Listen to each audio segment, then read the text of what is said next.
Should Japan have an army? Its own constitution currently says it cannot. Welcome to Plain English, the podcast that goes at the right speed for English language learners. Listen now and read the transcript online at plainenglish.com. Now, here's Jeff, your host for today's episode.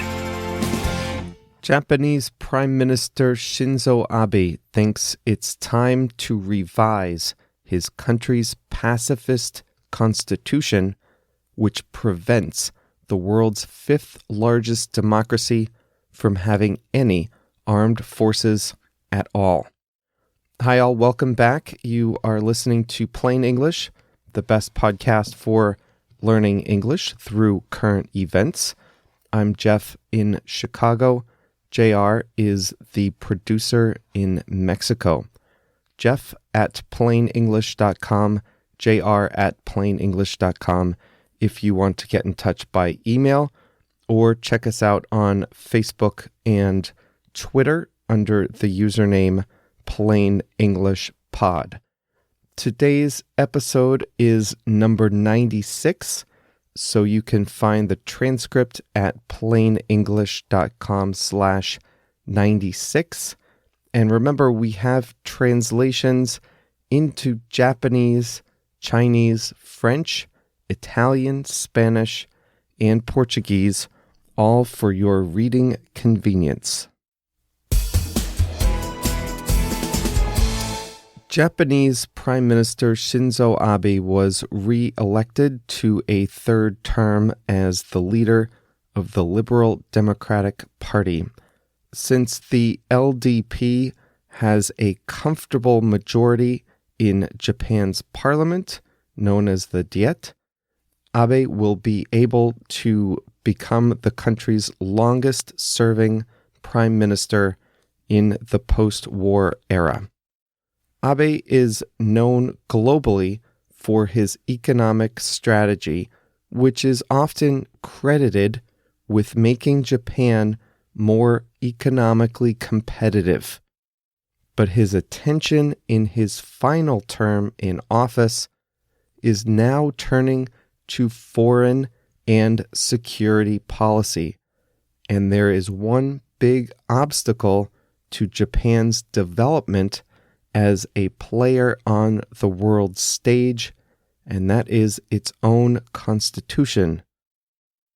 Article 9 of Japan's constitution, which was adopted in 1947, says that the country forever renounces war and the use of force to settle international disputes.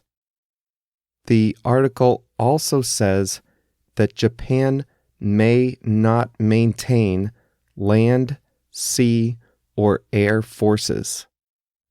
In other words, no army, no navy, no air force. The Constitution took effect at the end of World War II. After Japan was defeated in World War II, the United States insisted on assurances that Japan would not become a military power again. The history is complicated, but it was actually Americans who drafted the text of the current Japanese constitution. Some would say the victorious Americans imposed the current constitution on the defeated Japanese. But in the 70 years since then, Japan has grown to be the world's fifth largest democracy and has shed any colonial or imperialist ambitions it might have had at the beginning of the 20th century. Its population is aging and shrinking. It is not a threat, especially since the country's pacifism has become a large part of its culture.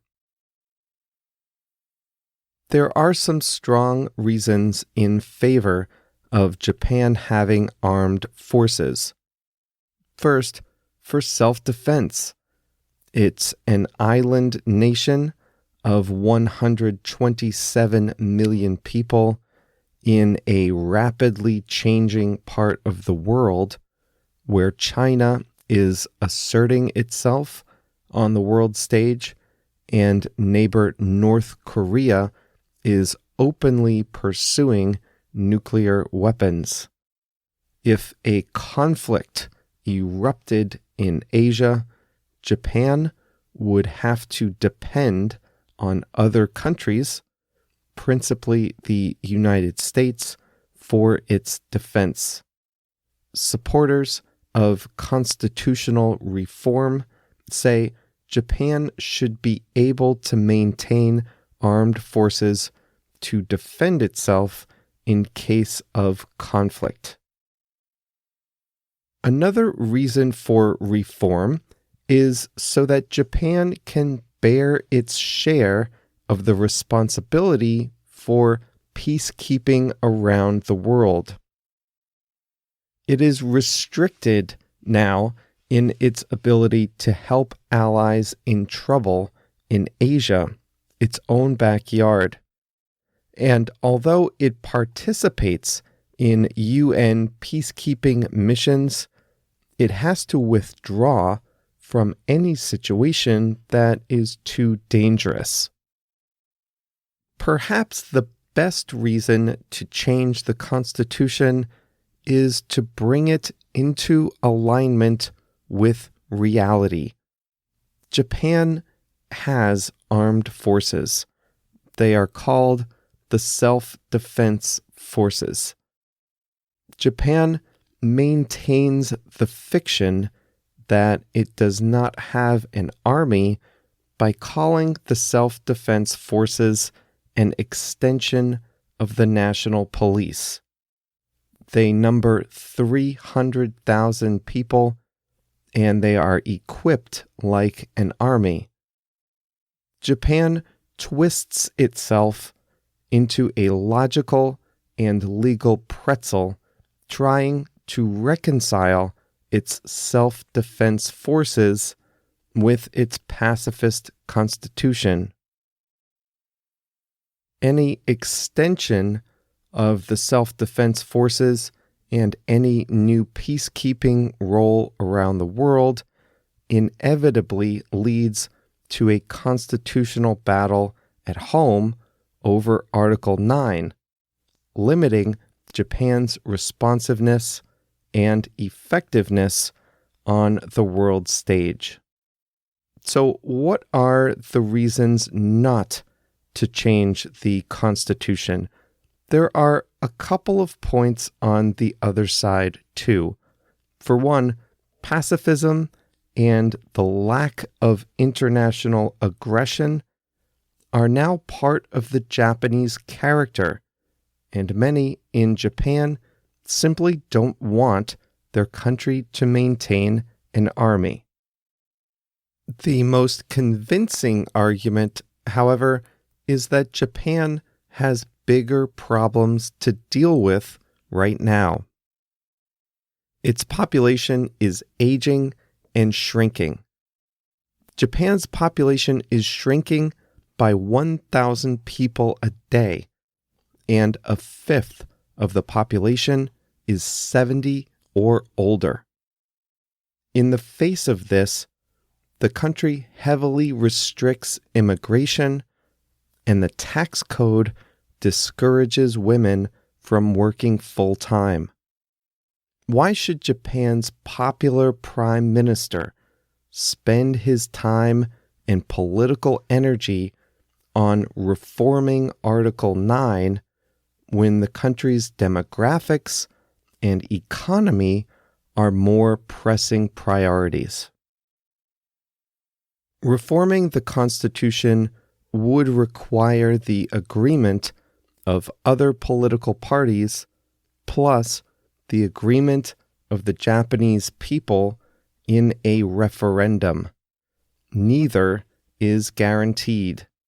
Prime Minister Abe has a strong argument for reforming Japan's constitution, but he also has other urgent challenges with more achievable solutions.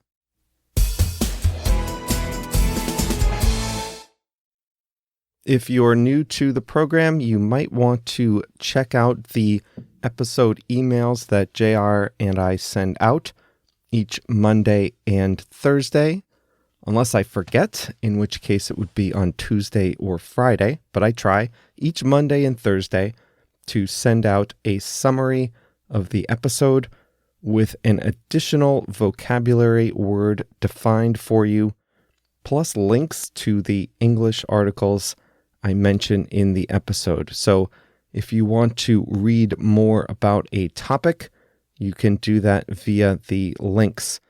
And I haven't mentioned this before, but I also send our email subscribers a few tips for practicing English for free. That message goes out about a week after you sign up. So if that sounds of interest to you, check out plainenglish.com/mail, M-A-I-L, plainenglish.com/mail to sign up for those emails. I want to say a quick hi to Gabriel from Sao Paulo, Brazil. He listens in traffic and repeats the words out loud for practice in the car as he goes to and from work. What a great idea. Thanks for the note, Gabriel. There were a lot of hard words in this episode: obstacle, renounce, imperial ambition, responsiveness.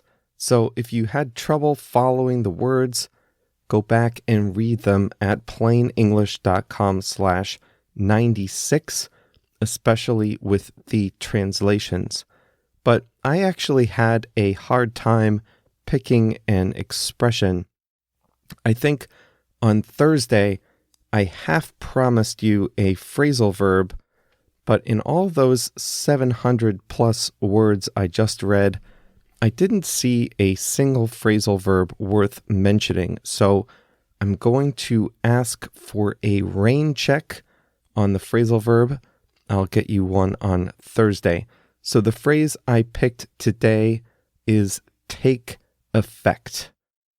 Japan's current constitution took effect after World War II. That means it began to apply, or it officially began, or officially became valid. It became the law after World War II.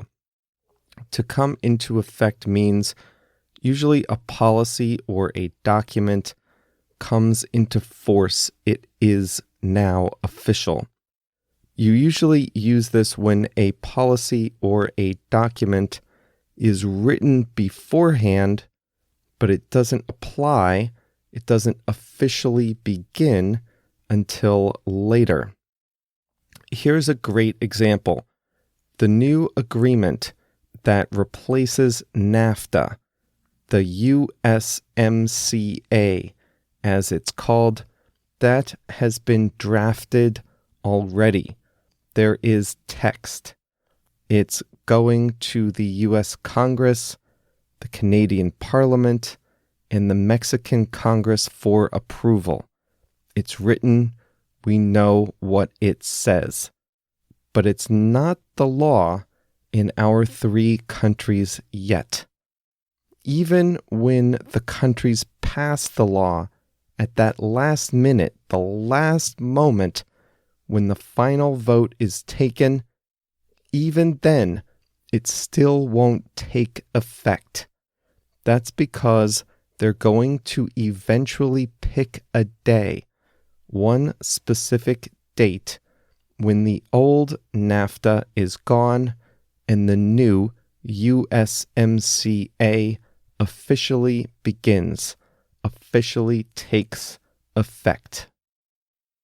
The Mexican Economy Minister Ildefonso Guajardo said that the USMCA may take effect in the second half of 2019, even if it gets all the necessary approvals beforehand. Take effect usually applies to laws, contracts, agreements of some sort. It used to be here in the US that if you bought something online, you didn't have to pay state sales tax on it.